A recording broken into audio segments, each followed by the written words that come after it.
SVBC చైర్మన్గా శ్రీధర్ వర్మ ప్రమాణ స్వీకారం చేశారు.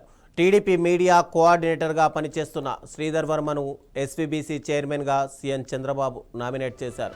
ఈ రోజు నుంచి రోజు కావడంతో తిరుపతి జూ పార్క్ రోడ్డులోని ఎస్వీబీసీ కార్యాలయంలో ఆయన ప్రమాణ స్వీకార కార్యక్రమం నిర్వహించారు. ఇక వేద పండితుల ఆశీర్వాదాల మధ్య శ్రీధర్ వర్మ చైర్మన్గా బాధ్యతలు స్వీకరించారు.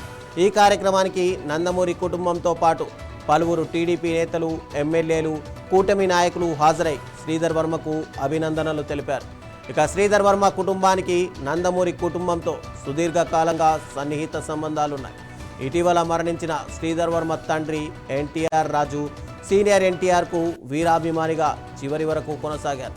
ఈ నేపథ్యంలో శ్రీధర్ వర్మ ప్రమాణ స్వీకార కార్యక్రమానికి నందమూరి కుటుంబ సభ్యులు హాజరు కావడం ప్రాధాన్యత సంతరించుకుంది.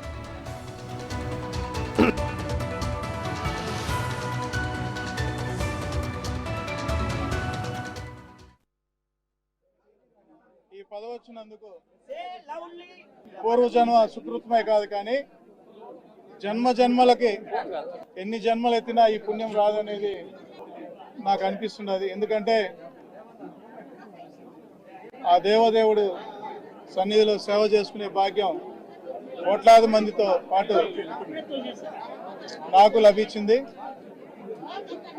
దానికి కాను నా మీద నమ్మకం ఉంచి ఈ బాధ్యతలు అప్పగించినందుకు మన ముఖ్యమంత్రి చంద్రబాబు నాయుడు గారికి, అలాగే లోకేష్ గారికి, పవన్ కళ్యాణ్ గారికి, ముఖ్యంగా ఎన్డీఏ కూటమి నాయకులందరికీ కూడా నమస్కారం తెలియజేసుకుంటున్నాం. ఈరోజు దీనికి ఈ పదవికి శ్రీధర్ అయితే మంచిగా చేయగలుగుతాడని మా అన్నగారి ఆశీస్సులు కూడా మాకు నిండుగా ఉన్నది. దాంతోపాటు మా నాన్నగారు రామచంద్రరాజు గారు, స్వర్గీయ నందమూరి తారక రామారావు గారి అభిమానిగా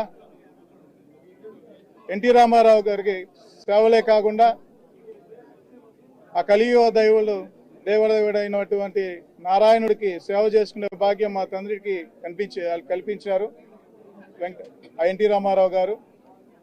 ఈరోజు అదే మాకు కనిపించే దేవుడు నందమూరి నారా కుటుంబ సభ్యులందరూ కూడా నాకు ఆశీస్సులు ఇచ్చి ఈరోజు నిండుగా మంచి ధైర్యం ఇచ్చి ఈ ఎస్వీబీసీ ఛానల్ని మంచిగా నడిపించమని నాకు ధైర్యం ఇచ్చిన వాళ్ళందరికీ నమస్కారం తెలియజేసుకుంటున్నాం. ముఖ్యంగా ప్రపంచవ్యాప్తంగా ఆ వెంకటేశ్వర స్వామికి భక్తులు ఉన్నారు.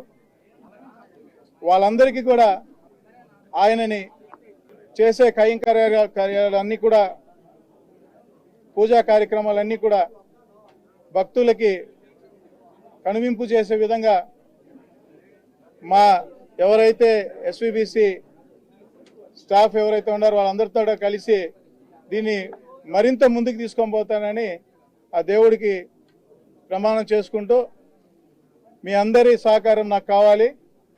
ఇది కేవలం ఒక ఛానలే కాదు, ఇది వెంకటేశ్వర స్వామికి మేమందరం కూడా అంబాసిడర్ లాగా పనిచేయాలనేసి మేము